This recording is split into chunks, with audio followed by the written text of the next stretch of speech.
xibaar yu wér te wóor ca tàng ba abonnez-vous pour ngeen di mën di jot suñuy vidéo. jëf ci ànd gi ak ñun ci seen bii di Buzz 221 HD revue de paiement fermeture de la salle et fuite des promoteurs, la soirée de Titi Bruxelles vire au chaos.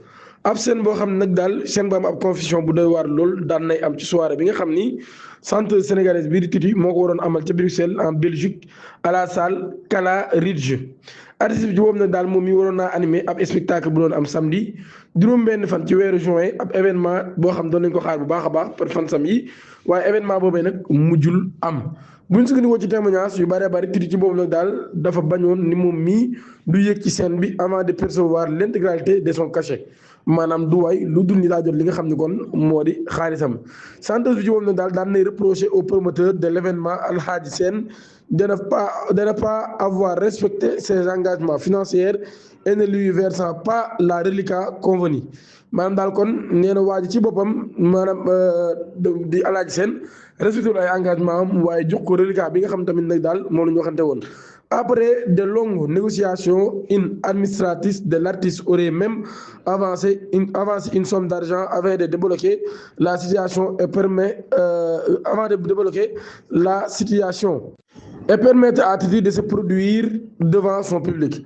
Alors que les spectateurs pensaient que le différend était réglé, un nouveau rebondissement est venu aggraver la situation.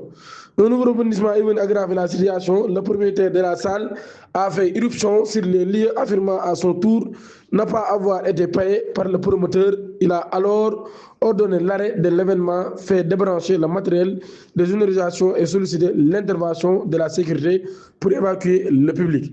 maanaam ginnaaw bi ñu jàppee intérêt nañ ko nag daal ki yoroon lii yooyu moo ñëw daal ni moom tamit kenn fayu ko ngir mbir mi mën faa xew daal débranché lu matériel yi woo sécurité bi ngir ñu évacuer public bi. décision boobu daal nay provoqué ab colère spectateurs yu bëree bëri qui réclament le remboursement de leurs billets. Plusieurs d'entre eux ont également exigé des explications du promoteur, lequel aurait quitté les lieux avant la fin des incidents. Dépassé par les événements, la centre de Titi daan nañ koy exfiltrer sous escorte tandis qu'une atmosphère de tension et de désordre régnait dans la salle. Une soirée qui devait être une fête s'est ainsi transformée en véritable fiasco. Abonnez-vous et activez la cloche de notification. Jërë ngeen jëf.